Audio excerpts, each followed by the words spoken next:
Hubo una mujer que gobernó España desde las sombras. No era la reina oficial, no portaba corona en las ceremonias públicas, no firmaba los decretos con su nombre. Y sin embargo, durante más de 2 décadas, ninguna decisión importante se tomó en la corte española sin pasar primero por sus manos.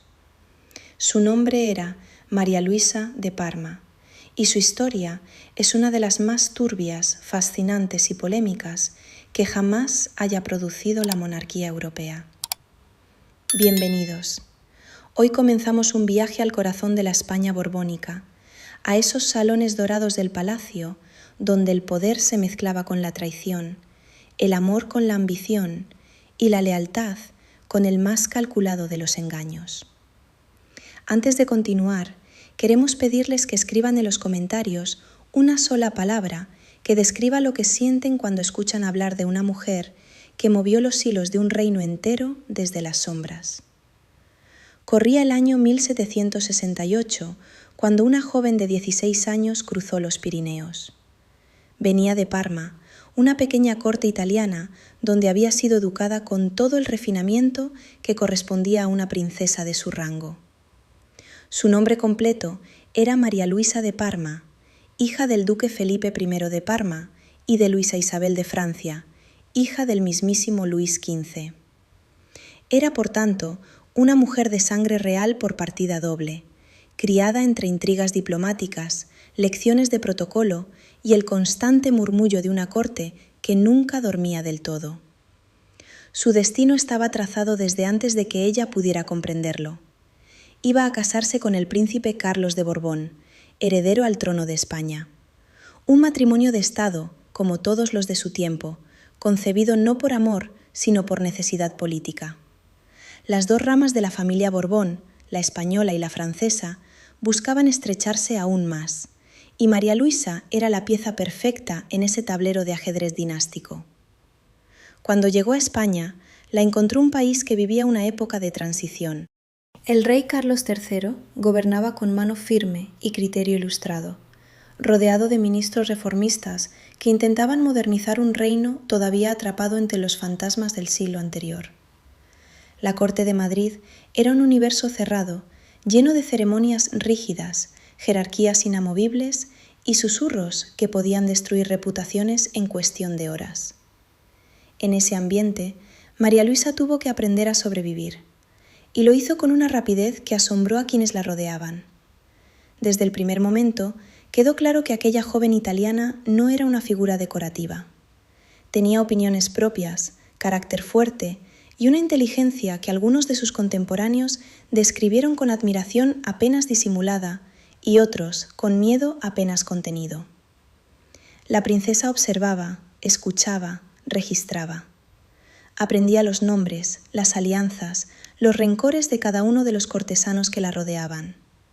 Comprendió muy pronto que en aquella corte la información era la moneda más valiosa.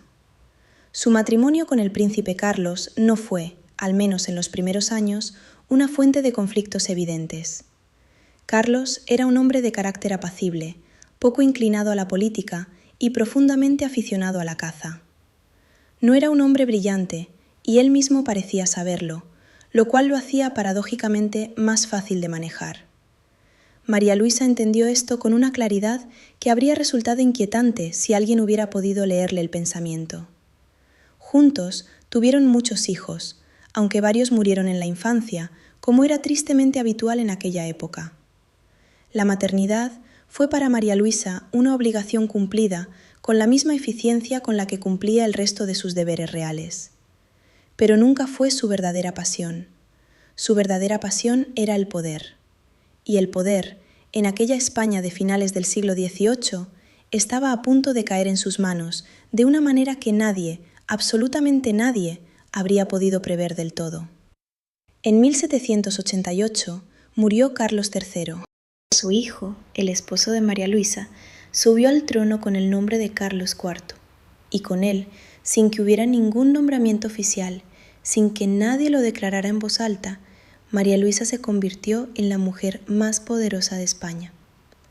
Lo que vino después cambiaría para siempre la historia del país. Carlos IV era un rey que amaba los relojes. Los coleccionaba, los desmontaba, los volvía a armar con sus propias manos. Había algo casi metafórico en esa afición, porque mientras él se entretenía con los mecanismos del tiempo, el mecanismo real del poder se movía a su alrededor, sin que él pareciera advertirlo del todo.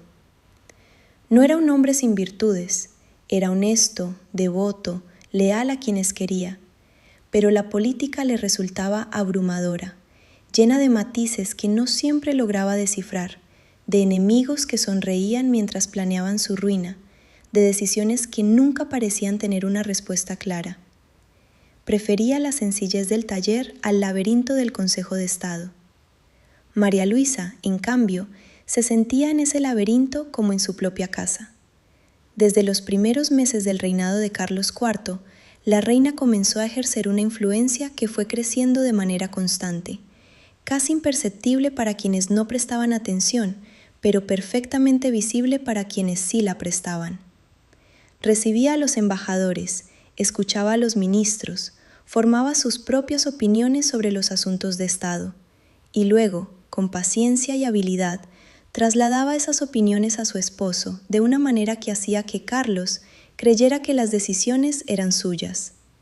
Era un arte que había perfeccionado durante los 20 años que llevaba en la corte española.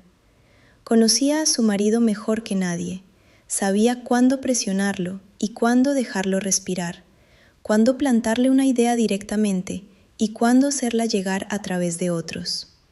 Era, en el más pleno sentido de la palabra, una estratega. Pero toda estrategia necesita aliados.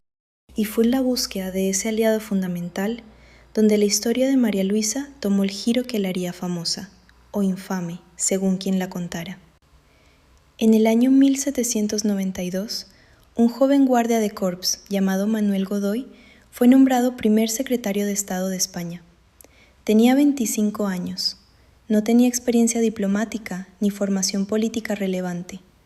Venía de una familia extremeña de hidalguía modesta, y hasta hacía poco había sido uno de tantos oficiales jóvenes que poblaban los pasillos del palacio. Su ascenso fue tan meteórico que la corte entera quedó sin palabras, y las lenguas, claro, comenzaron a moverse. El nombramiento de Godoy no se explicaba por sus méritos evidentes, porque en ese momento no los tenía, al menos no los suficientes para semejante cargo. Se explicaba, según el rumor que corrió de salón en salón, con la velocidad de una llama sobre pólvora, por su relación con la reina. Una relación que, según esos mismos rumores, iba mucho más allá de lo político. Decir que esta versión sacudió a la corte sería quedarse corto. La sola insinuación de que la reina de España mantenía una relación íntima con un joven guardia era una bomba de relojería en el corazón mismo de la monarquía. Afectaba no solo la honra personal de María Luisa, sino la legitimidad de la corona, la estabilidad del reino y la posición de Carlos IV ante sus propios súbditos y ante las demás cortes de Europa. Y sin embargo, el nombramiento se mantuvo.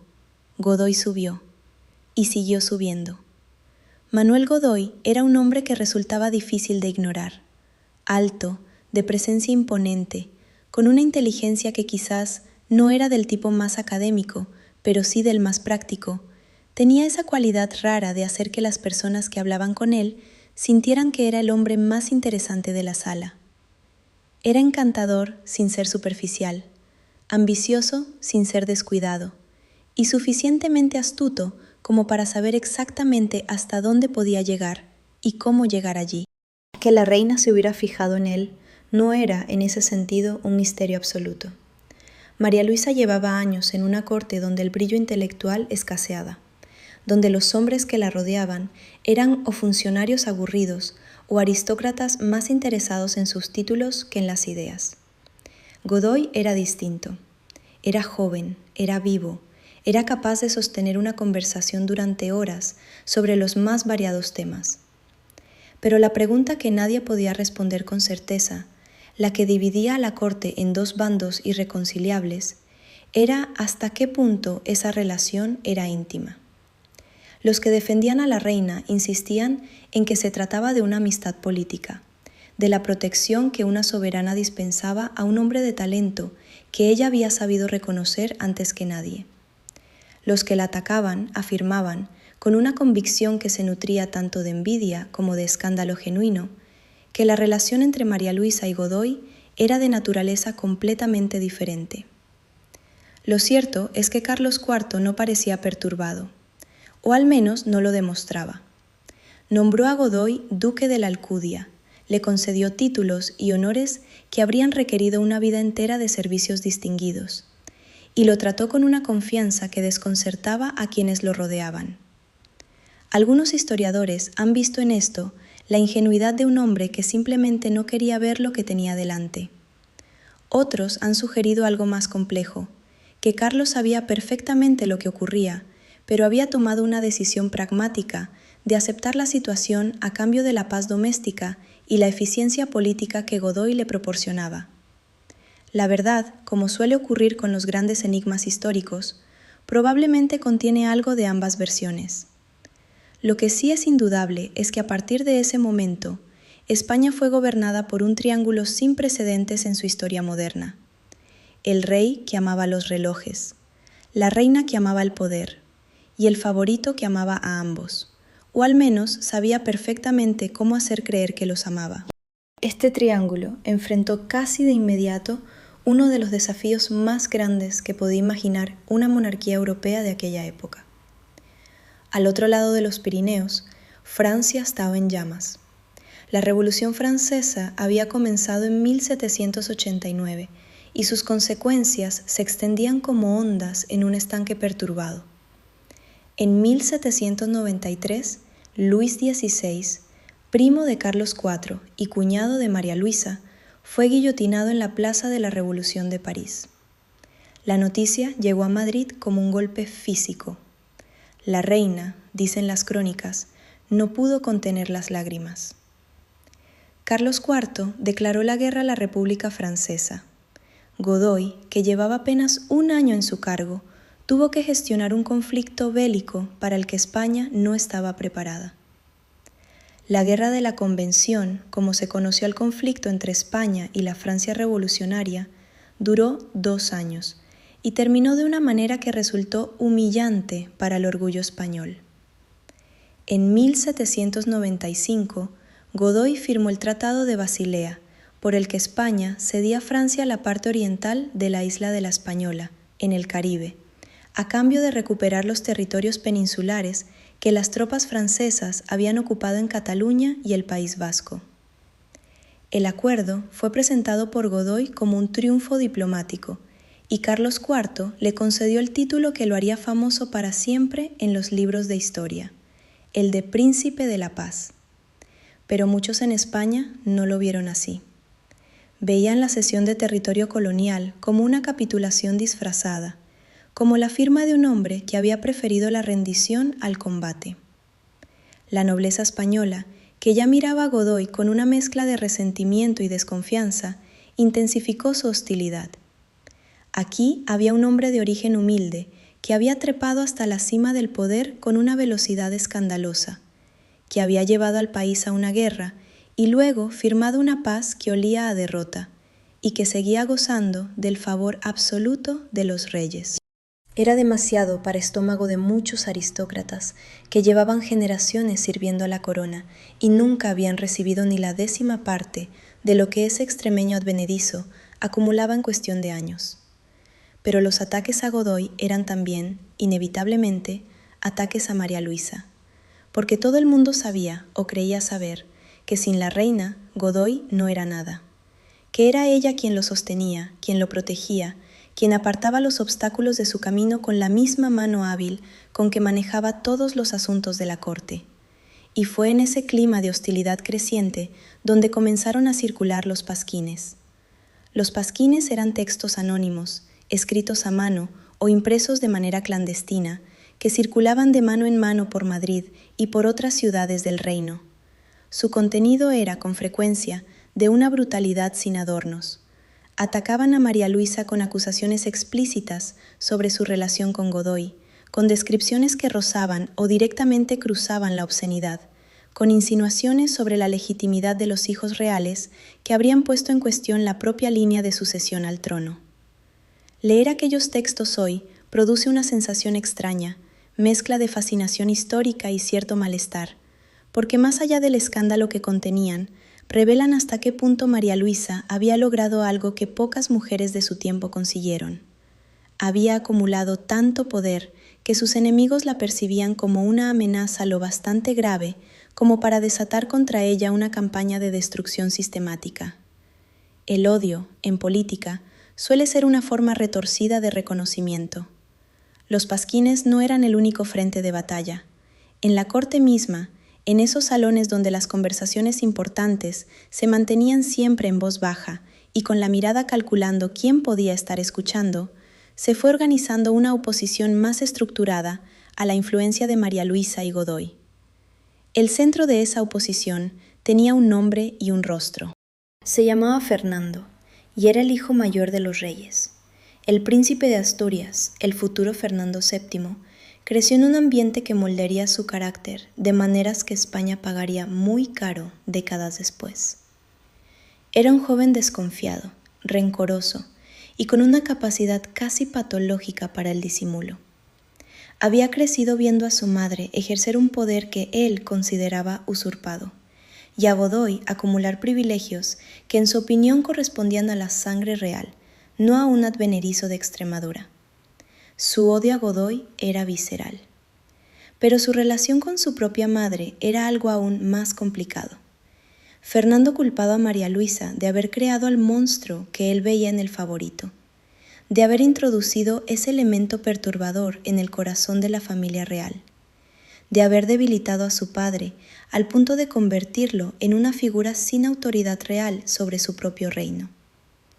Lo que Fernando no advertía o no quería advertir era que él mismo era el producto de esa corte que tanto despreciaba, que sus propias maniobras políticas, sus propias alianzas secretas, sus propios engaños no tenían nada que envidiarle a los de su madre en términos de frialdad calculada. La tensión entre el príncipe heredero y sus padres fue creciendo durante años con la lentitud de una tormenta que se forma en el horizonte. Los signos estaban ahí para quien quisiera leerlos. Fernando cultivaba sus propias relaciones en la corte, buscaba apoyos entre los nobles descontentos con Godoy, y miraba hacia afuera de España con una atención que no era simplemente curiosidad geográfica, porque en ese afuera, el mapa de Europa estaba siendo redibujado a una velocidad que no tenía precedentes. La Francia revolucionaria había producido un general corso de nombre Napoleón Bonaparte, que había convertido el caos revolucionario en poder militar, luego en poder político, y en 1804 se había coronado a sí mismo emperador. El hombre más peligroso de Europa llevaba la corona en la cabeza y tenía los ojos puestos en todos los tronos del continente. España no podía permanecer ajena a esa realidad, y Godoy, el hombre que tenía que navegar las relaciones exteriores del reino, se encontraba en una posición extraordinariamente difícil. Francia era demasiado poderosa para ignorarla, pero acercarse demasiado a Napoleón implicaba riesgos que resultaban difíciles de calcular. La decisión que tomó Godoy en esos años, la alianza con la Francia napoleónica que llevaría entre otras consecuencias al desastre de Trafalgar en 1805, sería otro capítulo devastador en la acumulación de críticas contra él y contra la reina que lo sostenía. El 2 de octubre de 1805, en las aguas del cabo Trafalgar, frente a las costas de Cádiz, la flota combinada franco-española se enfrentó a la Armada Británica al mando del almirante Horatio Nelson. El resultado fue una de las derrotas navales más aplastantes de la historia española. 33 barcos aliados contra 27 británicos. Sobre el papel, las fuerzas no eran tan desiguales, pero el resultado sí lo fue. España perdió más de 4.000 hombres y una parte fundamental de su capacidad naval. Nelson también murió en la batalla, alcanzado por un disparo francotirador en el momento de la victoria, y su muerte le dio a la jornada una dimensión épica que la historia británica recogería con entusiasmo durante siglos. Para España, Trafalgar fue algo completamente distinto. Fue el símbolo del precio que se pagaba por unas alianzas mal calculadas, por una política exterior que había entregado la iniciativa al voraz apetito de Napoleón, por un gobierno que muchos españoles consideraban corrupto e incompetente. Y Godoy cargó con buena parte de la culpa. Era el príncipe de la paz, el hombre que había llevado a España a esa alianza con Francia, que ahora había costado miles de vidas y docenas de barcos. Las críticas arreciaron con una violencia que ninguno de los escándalos anteriores había igualado. Pero lo que nadie sabía entonces era que lo peor aún estaba por venir. María Luisa observaba todo esto desde su posición en la corte con una mezcla de preocupación creciente y determinación inquebrantable. Había sobrevivido a los pasquines, a la hostilidad de la nobleza, a las guerras y a los tratados humillantes. No estaba dispuesta a ceder ahora. Godoy seguía siendo su hombre, y ella seguía siendo la fuerza real detrás del trono. Pero las grietas se estaban abriendo en todas partes, y en el horizonte, como una sombra que crecía sin parar, estaba la figura de Napoleón Bonaparte, que había decidido que España era la próxima pieza en su tablero imperial. En ese contexto explosivo, el príncipe Fernando decidió que era el momento de actuar. En octubre de 1807, Carlos IV descubrió que su propio hijo había estado manteniendo correspondencia secreta con Napoleón, buscando el apoyo del emperador francés para sus propias ambiciones dinásticas, y que había llegado incluso a proponer la destitución de Godoy. Lo que se conoce como el proceso de El Escorial sacudió a la familia real española de una manera que ya no tendría vuelta atrás. Carlos IV, furioso, arrestó a su hijo. María Luisa, según todas las fuentes disponibles, fue la voz más insistente a favor de un castigo severo. No podía perdonar la traición, y menos cuando esa traición era tan directamente contra el hombre que ella protegía. Pero Fernando, llorando y pidiendo perdón, logró que su padre lo indultara. La paz era falsa. La herida no había sanado. Solo se había cubierto con un vendaje provisional. El año 1808 comenzó con una tensión que se podía palpar en cada rincón de Madrid. Las tropas francesas llevaban meses cruzando España con el pretexto de dirigirse a Portugal, que había desafiado el bloqueo continental impuesto por Napoleón contra Gran Bretaña. Pero los soldados franceses no parecían tener ninguna prisa por llegar a su destino. Se instalaban, requisaban recursos, ocupaban plazas fuertes. Era una invasión que todavía no se llamaba invasión. Godoy veía el peligro con una claridad que le daba escalofríos. Intentó maniobrar, buscó contactos diplomáticos, exploró la posibilidad de que la familia real española se trasladara a sus posesiones americanas para ponerse fuera del alcance de Napoleón, como había hecho la familia real portuguesa con gran éxito. Pero sus advertencias no encontraron la respuesta que necesitaban, y el tiempo se agotaba. El 17 de marzo de 1808 estalló el motín de Aranjuez. En la pequeña ciudad donde la familia real se encontraba en ese momento, una multitud que respondía a los intereses del partido fernandino asaltó la residencia de Godoy. El favorito, que había logrado escapar y había permanecido escondido durante horas en un rollo de estera, según cuenta la leyenda, fue finalmente encontrado, arrestado y amenazado de muerte. Carlos IV, ante la presión del motín y el peligro que corría su favorito, tomó una decisión que sellaba simbólicamente el fin de una era. Destituyó a Godoy. María Luisa estaba al lado de su esposo en esos momentos, y las crónicas describen su estado como de una agitación profunda.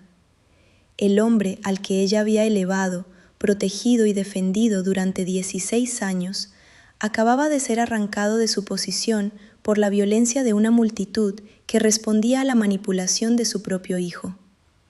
2 días después, Carlos IV abdicó en favor de Fernando. El príncipe que había conspirado, llorado, pedido perdón y conspirado de nuevo, había conseguido finalmente lo que quería. Entraba en Madrid entre aclamaciones populares. el pueblo que odiaba a Godoy y desconfiaba de María Luisa lo recibía como a un salvador. Pero Napoleón tenía sus propios planes, y esos planes no incluían a ningún Borbón en el trono de España. Lo que ocurrió en Bayona en la primavera de 1808 es uno de los episodios más sórdidos y reveladores de toda la historia dinástica europea. Napoleón convocó a la familia real española a esa ciudad francesa con promesas de mediación, de respaldo, de soluciones diplomáticas. Y la familia real española fue. Fue Carlos IV, que quería recuperar su trono. Fue Fernando VII, que quería que Napoleón reconociera su legitimidad. Fue María Luisa, que no estaba dispuesta a quedarse en España mientras se decidía el futuro de todo lo que había construido. Lo que encontraron en Bayona no fue mediación, fue una trampa perfectamente tendida. Napoleón separó a la familia, enfrentó a padres e hijos, utilizó los rencores que ya existían entre ellos como palancas para arrancarles lo que quería. Las escenas que se produjeron en esas reuniones eran de una bajeza casi teatral. Fernando, acorralado, terminó devolviendo la corona a su padre. Carlos IV, a su vez, la cedió a Napoleón. Y Napoleón se la dio a su hermano, José Bonaparte. España había sido vendida en una habitación de hotel de lujo, mientras sus ciudadanos, que aún no lo sabían, comenzaban a levantarse contra los soldados franceses que ocupaban sus calles. El 2 de mayo de 1808, Madrid se rebeló y la guerra comenzó. Pero para María Luisa, la guerra de España era ya una realidad lejana. Ella no estaba en Madrid, estaba en Bayona, y de Bayona pasaría a Compiègne, y de Compiègne a Marsella, y luego a Roma. Había comenzado el exilio de una mujer que había gobernado España durante 20 años sin sentarse nunca oficialmente en el trono. Roma, 1808. Una ciudad que llevaba siglos siendo refugio de los grandes derrotados de la historia europea. Emperadores caídos, papas depuestos, reyes sin reino. La ciudad eterna acogía las ruinas humanas con la misma ecuanimidad con que había visto caer los imperios. Carlos IV y María Luisa llegaron a Roma como lo que eran, dos ancianos que habían perdido todo. El rey tenía 60 años y arrastraba una salud precaria que lo hacía parecer mayor. La reina tenía 56, y aunque conservaba intacta su energía mental, el cuerpo comenzaba a cobrarle el precio de décadas de tensión, de partos numerosos, de una vida que no había tenido nada de tranquila. Godoy llegó poco después. Napoleón lo había liberado del arresto en que lo habían mantenido en España, no por generosidad, sino porque ya no representaba ningún peligro. El hombre que había sido el hombre más poderoso de España, después de los propios reyes, vivía ahora en una modesta residencia romana, dependiendo de la pensión que Napoleón tuvo a bien concederle y de la cercanía con sus antiguos protectores.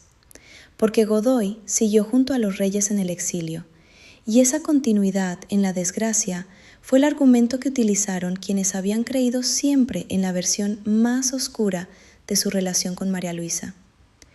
Si todo hubiera sido solo política, decían, Godoy habría buscado su propio camino en cuanto los reyes dejaron de poder favorecerle.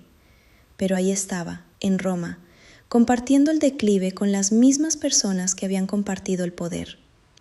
La vida en el exilio tenía sus propias reglas, sus propias pequeñas batallas, sus propias humillaciones cotidianas. Carlos IV continuaba con su afición a los relojes, que le proporcionaba una distracción pacífica. María Luisa escribía cartas, muchas cartas, a hijos, a amigos, a conocidos que podían o no responder. Intentaba mantener algún tipo de influencia sobre los asuntos del mundo, aunque ese mundo la había olvidado ya con una crueldad que era simplemente la lógica implacable de la política. En España, mientras tanto, la guerra contra los franceses ardía con una ferocidad que nadie había calculado. El pueblo español, que tanto había despreciado a María Luisa y a Godoy, combatía ahora con una determinación que resultaba admirable. Guerrillas en los montes de todas las regiones, asedios heroicos como el de Zaragoza, batallas que mezclaban el valor más genuino con la desesperación más absoluta.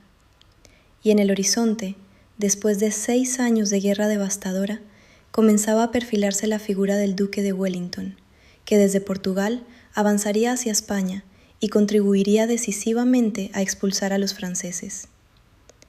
María Luisa seguía todo esto desde Roma, con una tensión que era imposible desligar del dolor. Ese era su país, aunque el país la hubiera rechazado.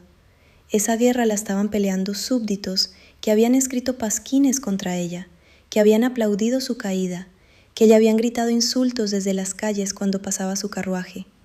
Y sin embargo, seguían siendo, en algún sentido que ella no podría haber explicado fácilmente, sus súbditos.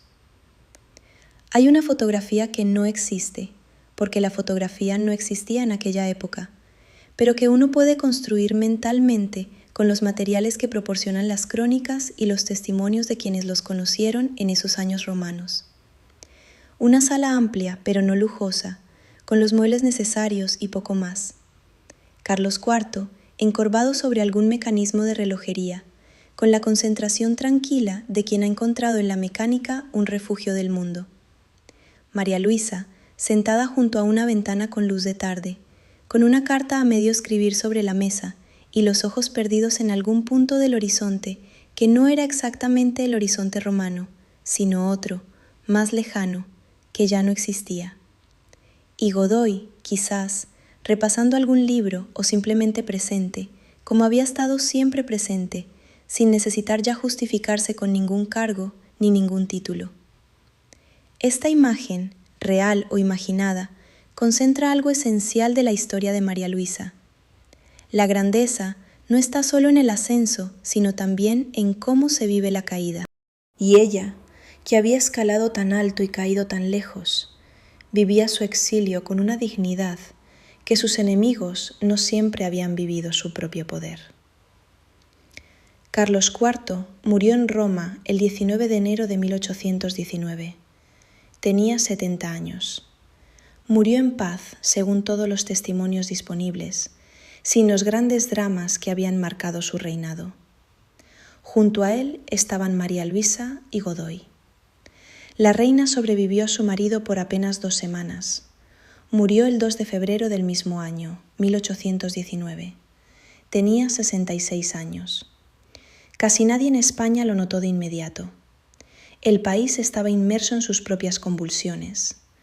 Fernando VII gobernaba con un absolutismo que hacía añorar a sus propios partidarios los tiempos del padre que habían derrocado. Las colonias americanas se estaban independizando una a una. El mundo que María Luisa había conocido se deshacía en pedazos que nadie sabía cómo recoger. Ella se fue, sin ver ninguno de esos pedazos volver a su lugar. Y Godoy, el hombre que había subido con ella y caído con ella y acompañado su exilio hasta el final, vivió todavía muchos años. Murió en París en 1851, a los 84 años de edad, habiendo sobrevivido no solo a los reyes que lo habían encumbrado, sino a casi todos sus contemporáneos, a varios regímenes, a 2 revoluciones y a la demolición completa del mundo en el que había nacido. Tuvo tiempo de escribir sus memorias, naturalmente, y en ellas defendió su honor y el de María Luisa con una pasión que el tiempo, lejos de enfriar, parecía haber intensificado. Las memorias de Godoy son un documento fascinante y, como todos los documentos de ese tipo, profundamente parcial. Están escritas por un hombre que tenía poderosas razones para presentarse a sí mismo y a quienes lo favorecieron de la manera más favorable posible. Pero también están escritas por alguien que conoció de cerca los hechos que narra, que estuvo presente en conversaciones y decisiones que no tienen otro testigo directo, y que, con el paso de los años, parece haber llegado a una especie de serenidad que le permite mirar hacia atrás sin la distorsión más aguda de la amargura. En esas memorias, Godoy niega con firmeza que su relación con María Luisa haya sido de naturaleza amorosa. La describe como una relación de confianza profunda, de afinidad intelectual, de colaboración política entre dos personas que compartían una visión del mundo y un interés genuino en el bien del país. Puede que sea verdad, puede que sea exactamente lo que alguien diría si la verdad fuera la contraria. La ambigüedad, después de más de 2 siglos, es insuperable. Lo que sí resulta claro, más allá de los debates sobre la naturaleza exacta de esa relación, es que María Luisa y Godoy representaron juntos algo que resultó profundamente amenazador para muchos de sus contemporáneos. Representaron la posibilidad de que el poder pudiera ejercerse al margen de las categorías tradicionales, que una mujer pudiera gobernar sin sentarse en el trono, que un hombre de origen humilde pudiera alcanzar la cima sin el respaldo de la sangre noble. Eso, en la España de finales del siglo XVIII y principios del XIX, era genuinamente subversivo. No porque sus ideas fueran revolucionarias en el sentido político del término. María Luisa no era una jacobina ni una republicana, sino porque su mera existencia en el poder ponía en cuestión el orden jerárquico que legitimaba a todos los demás. Los pasquines, la hostilidad de la nobleza, la campaña de destrucción de su reputación, todo eso tenía en el fondo esta raíz. El odio a María Luisa era, entre otras cosas, el odio de un orden amenazado por una anomalía que no podía tolerar. Para entender completamente la figura de María Luisa, es necesario mirar también lo que ocurrió con España después de que ella se fuera. No como un ejercicio de reivindicación simplista, sino como una manera de calibrar qué se perdió y qué se ganó cuando su influencia desapareció del panorama político español. Fernando VII gobernó España desde su regreso en 1814 hasta su muerte en 1833. Fue uno de los reinados más desastrosos de la historia española. Fernando derogó la Constitución de 1812, persiguió a liberales, intelectuales y reformistas con una ferocidad que hizo retroceder al país décadas. Fue 2 veces restaurado en el absolutismo más rígido, traicionó sistemáticamente a todos sus aliados y dejó a España al borde de la guerra civil, conflicto que efectivamente estalló poco después de su muerte en forma de las guerras carlistas. El hombre que había construido su ascenso sobre la ruina de su madre y de Godoy, que había prometido implícitamente una España mejor liberada de la corrupción de los favoritos, entregó un país en ruinas, empobrecido, convertido en segunda potencia de segunda categoría, habiendo perdido la casi totalidad de su imperio americano. No se trata de decir que María Luisa habría hecho las cosas mejor. La historia no funciona con contrafactuales tan limpios. Pero sí resulta significativo que la generación que aplaudió la caída de la reina y de su favorito terminara viviendo bajo un régimen que, en términos de corrupción y de daño al país, no tenía nada que envidiarle al que tanto había criticado. La diferencia quizás estaba en que María Luisa, a pesar de todos sus defectos, había sido parte de un proyecto ilustrado, de un intento de modernizar España que, aunque imperfecto y contradictorio, miraba hacia adelante. Fernando miraba hacia atrás, con nostalgia de una época que ya nunca volvería. Pero volvamos a María Luisa en el momento de su mayor poder, porque hay aspectos de esa época que merecen una atención más detenida. Una de las cosas que hacen especialmente compleja la figura de María Luisa es que su reinado efectivo, esos años en que ella y Godoy gobernaron la España borbónica con mano firme, no fue un periodo de simple decadencia o descomposición, como sus enemigos gustaban de presentarlo. Fue también un periodo de reformas, de avances en la educación, de apertura cultural, de intentos por parte de un gobierno ilustrado de modernizar estructuras que llevaban siglos resistiendo el cambio. Godoy, el hombre que la historia popular recuerda principalmente como favorito escandaloso y firmante de tratados humillantes, fue también un reformista sincero. Intentó limitar el poder de la Inquisición, impulsó reformas educativas, protegió a artistas e intelectuales. Francisco de Goya, el pintor más grande que ha producido España, trabajó en la corte durante esos años y retrató a la familia real, incluyendo a María Luisa, con una honestidad que rozaba la insolencia. Los retratos que Goya hizo de María Luisa son una fuente inagotable de debate. El más famoso es el retrato de la familia de Carlos IV, pintado entre 1812 y 1804 aproximadamente, en el que aparecen los reyes con varios miembros de su familia en una composición que algunos críticos han interpretado como una representación casi brutal de la vulgaridad del poder real. Carlos IV tiene el aspecto de un hombre bonachón, pero sin grandeza. María Luisa, en cambio, ocupa el centro real de la composición, no el centro geométrico que corresponde al rey, sino el centro de atención, el punto al que los demás elementos parecen orientarse. Si eso fue intencional por parte de Goya, es algo que el pintor nunca explicó, pero la imagen resultante dice algo que todas las palabras de los pasquines nunca dijeron con tanta claridad: que en aquella familia real, en aquella corte, el eje real del poder era ella.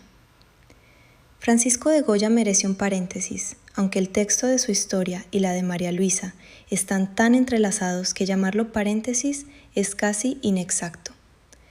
Goya pintó a la reina en numerosas ocasiones, y en cada retrato hay algo que resulta difícil de ignorar. No la adulaba. En una época en que los pintores de corte solían representar a sus modelos reales con una generosidad que rayaba en la mentira, Goya pintó a María Luisa con una fidelidad que no disimulaba la edad, los años, la huella que la vida había dejado en su rostro. Sus rasgos no son los de una belleza convencional en esos cuadros, son los de una persona real, con carácter, con historia, con una intensidad en la mirada que ningún embellecimiento habría mejorado. Que la reina aceptara y apreciara esos retratos dice algo sobre ella. Una mujer puramente vanidosa, puramente preocupada por su imagen superficial, habría exigido la idealización que era la norma. María Luisa prefería la verdad, al menos la verdad pictórica, incluso cuando esa verdad no era amable. Goya también pintó La maja desnuda y La maja vestida, dos obras que desde el momento de su creación estuvieron rodeadas de especulación sobre la identidad del modelo. Durante años, una parte de esa especulación apuntó a María Luisa, aunque los historiadores modernos han descartado mayoritariamente esa identificación. Pero el hecho de que esa especulación existiera, de que el nombre de la reina apareciera asociado a esas imágenes sensuales y escandalosas, dice mucho sobre el clima en que vivía su reputación. Todo lo que tenía que ver con María Luisa terminaba siendo objeto de rumor, de interpretación ambigua, de proyección de lo que cada observador quería ver. Era como si la sola dimensión de su figura, la sola magnitud de su presencia en la historia de España, generara inevitablemente narrativas que ella no podía controlar. Ese es, quizás, uno de los rasgos más definitivos del poder real, la incapacidad de controlar la propia historia mientras se la está viviendo. Hay una carta de María Luisa que los historiadores citan con frecuencia, escrita desde el exilio romano en los últimos años de su vida. Está dirigida a uno de sus hijos y en ella hay un párrafo que resulta extraordinario por su lucidez y su amargura contenida.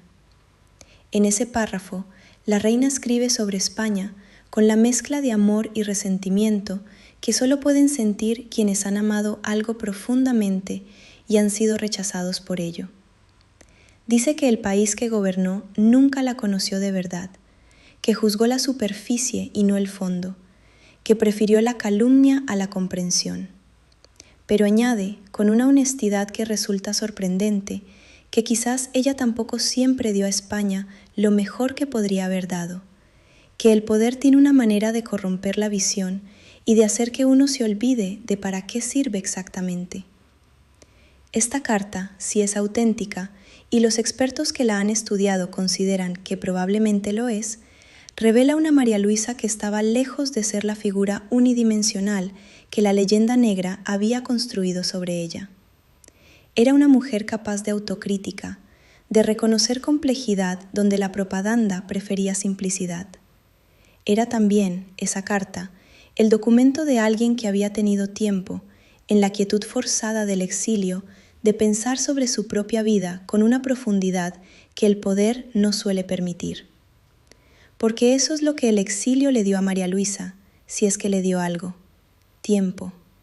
Tiempo para recordar, para evaluar, para entender cosas que cuando se viven desde dentro del torbellino resultan imposibles de ver con claridad. La reputación de María Luisa en la historiografía española siguió siendo negativa durante más de un siglo después de su muerte. Las versiones canónicas de la historia española del siglo XIX la presentaban como una mujer dominante y de moral cuestionable, que había debilitado a su esposo y entregado el reino a un favorito incompetente. Era el chivo expiatorio perfecto para una era de desastres que en realidad tenía causas mucho más complejas y profundas. Esta visión comenzó a ser revisada seriamente en la segunda mitad del siglo XX, cuando la historiografía española e internacional abordó el periodo con herramientas metodológicas más rigurosas y con una disposición menor a reproducir los prejuicios de época. Los historiadores modernos han tendido a presentar una imagen más matizada, reconociendo tanto los errores reales de su gobierno como la injusticia de hacerla responsable de todo lo que salió mal. Entre esos errores reales hay que contar la política de alianzas con la Francia napoleónica, que resultó catastrófica. Hay que contar también el uso del poder para favorecer a personas de confianza por encima de criterios de mérito más amplios, aunque esto era la norma y no la excepción en la política de su época. Y hay que contar cierta incapacidad para anticipar hasta qué punto la figura de Godoy había llegado a ser un factor desestabilizador en la percepción popular del gobierno. Pero también hay que reconocer que María Luisa gobernó durante 20 años una potencia europea en un periodo de las más extraordinarias convulsiones que ha conocido la historia del continente. La Revolución Francesa, las guerras revolucionarias, el ascenso de Napoleón, todo eso ocurrió durante su reinado efectivo. Que España sobreviviera como unidad política hasta que el propio Napoleón la destrozó no es un mérito menor. Uno de los aspectos menos explorados de la figura de María Luisa es su relación con sus propios hijos, más allá de Fernando, cuya historia con ella ha monopolizado buena parte de la atención histórica. Tuvo 14 hijos en total, aunque varios murieron en la infancia. De los que sobrevivieron a la adultez, las relaciones eran tan variadas como los propios caracteres de los hijos. Algunos la querían genuinamente, otros la miraban con la distancia calculada que se aprende en las cortes desde la niñez. Todos, en mayor o menor medida, fueron marcados por la experiencia de crecer en ese triángulo peculiar que formaban sus padres y Godoy. La infanta Carlota Joaquina, que se casó con el príncipe de Portugal y vivió aventuras políticas propias en Brasil y en el Río de la Plata, heredó de su madre algo del temperamento dominante y de la disposición a intervenir directamente en la política más allá de lo que su papel oficial requería. Era una mujer de carácter fuerte y opiniones firmes en una época y en un ambiente donde eso era tan valorado como sospechoso. El rey Luis I de Etruria, otro de los hijos, recibió ese pequeño reino italiano como parte de los arreglos diplomáticos que Godoy negoció con Napoleón. Su reinado fue breve y su impacto limitado, pero su existencia como monarca fue también un reflejo del tipo de maniobras en las que María Luisa era maestra: la construcción de posiciones y alianzas a través de la colocación de piezas familiares en tableros distintos. Lo que uno percibe al mirar el conjunto de la familia real española de esa época es un grupo de personas lanzadas a un momento de la historia de una complejidad sin precedentes, intentando cada uno a su manera sobrevivir y, si era posible, prosperar, y pagando todos en mayor o menor medida el precio de ese momento. El escándalo de María Luisa, ese escándalo que anuncia el título de esta historia, merece que lo miremos una vez más desde cierta distancia antes de llegar al final. Porque ese escándalo fue, en primer término, un escándalo político. La acusación de que la reina mantenía una relación impropia con su favorito era ante todo un arma política en manos de quienes querían desestabilizar su gobierno. Que la acusación pudiera tener o no fundamento en la realidad era en cierta medida secundario. Su función era dañar, y cumplía esa función con eficacia independientemente de su veracidad. En segundo término, fue un escándalo de género, una mujer que ejercía poder real, que tomaba decisiones, que no se contentaba con el papel decorativo que la institución monárquica le asignaba, era inherentemente escandalosa en aquella sociedad. El escándalo sexual era la forma más accesible y más devastadora de atacarla, porque apelaba a los prejuicios más arraigados sobre lo que una mujer debía y no debía ser. En tercer término, fue un escándalo de clase. Godoy era un hombre de origen humilde que había llegado demasiado arriba. Su ascenso era intolerable para una aristocracia que basaba su propia posición en el principio de que el nacimiento determinaba el destino.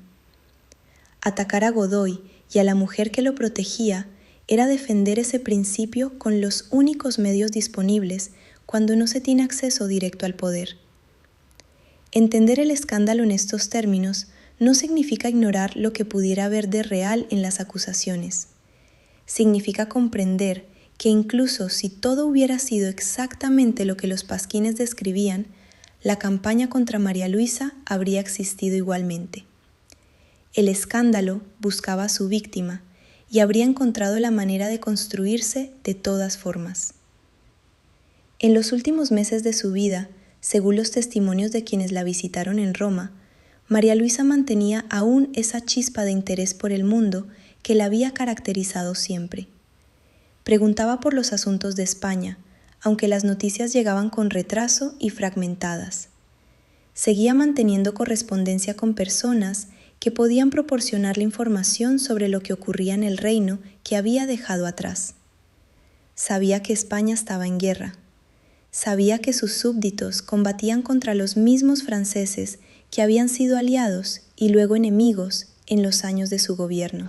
Sabía que Fernando, a quien había querido como madre a pesar de todo, a pesar de la traición y del motín y del exilio, estaba intentando volver al trono con el apoyo de los propios ingleses contra los que había firmado alianzas años antes. La historia tiene una manera de girar en espiral, de regresar a puntos que parecían superados, de demostrar que las fronteras entre amigos y enemigos son siempre más porosas de lo que parecen en el momento de cruzarlas. María Luisa murió en febrero de 1819, como ya hemos dicho, pocas semanas después de Carlos IV. La causa oficial fue una enfermedad respiratoria, aunque los detalles son imprecisos. Tenía 66 años, había dado a luz 14 veces, había vivido en el poder y en el exilio, había sido amada y odiada con igual intensidad, había gobernado una de las grandes monarquías de Europa en el momento más convulso de su historia moderna. No hubo gran ceremonia. No hubo duelo nacional en España, donde su muerte pasó casi desapercibida entre las convulsiones de la guerra y la política. Sus restos descansan en el Escorial, donde la historia la devolvió finalmente a la tierra española que había gobernado y que la había rechazado. La historia de María Luisa de Parma no es una historia de heroínas ni de villanas, aunque la tradición histórica española intentó durante mucho tiempo convertirla en la segunda. Es la historia de una mujer extraordinariamente compleja, en un tiempo extraordinariamente complejo, y esa combinación produce una narrativa que resiste las simplificaciones. Fue ambiciosa, sí. Fue protectora de un hombre que muchos consideraban indigno de su protección. Sí. Tomó decisiones que resultaron desastrosas para España. Sí. Pero fue también inteligente cuando los estúpidos abundaban. Fue capaz cuando los incapaces la rodeaban. Fue determinada en una corte donde la indecisión era la norma. El juicio que la historia ha ido construyendo sobre ella, lentamente, a lo largo de 2 siglos, ha ido recortando la figura de la reina malvada que la propaganda fernandina necesitaba y descubriendo debajo algo más interesante y más verdadero. Una mujer que tomó el poder que su marido no quería y lo ejerció como pudo, con la mezcla de habilidad y error que caracteriza a todos los que gobiernan de verdad, sin la comodidad de la irrelevancia. Se puede decir que fracasó. Terminar en el exilio romano mientras el reino que habías gobernado se lo repartían en una habitación francesa es cualquier cosa menos un éxito. Pero el fracaso de María Luisa fue el fracaso de toda una España que no supo encontrar la manera de enfrentar el desafío napoleónico sin romperse en pedazos. Fue el fracaso de una monarquía que no tenía en Fernando VII el rey reformista que la época requería. Fue el fracaso de una clase dirigente que prefería la intriga al proyecto común. En ese fracaso compartido, la responsabilidad de María Luisa es real pero parcial. Y la manera en que la historia la convirtió en responsable principal, en el rostro del desastre, dice tanto sobre sus acusadores como sobre ella misma. Esa mujer que cruzó los Pirineos a los 16 años con el destino ya escrito, que encontró en la corte española un tablero de juego que nadie le había prometido, pero que aprendió a dominar como nadie, que amó o no amó a Manuel Godoy, según quien cuente la historia, que gobernó en la sombra mientras su esposo arreglaba relojes, que resistió los pasquines y los rumores y la hostilidad de la nobleza con una fortaleza que sus enemigos nunca le reconocieron. Esa mujer merece ser recordada como lo que fue, no una santa, no una villana, una figura real, con todas las contradicciones que implica ser real, en el sentido más pleno y más humano de la palabra. La historia de María Luisa de Parma no termina con su muerte en Roma. Termina, si es que termina alguna vez, en el momento en que cada nueva generación la mira y decide qué quiere ver en ella. Y lo que se ve en esa mirada revela siempre, inevitablemente, algo sobre quien la dirige.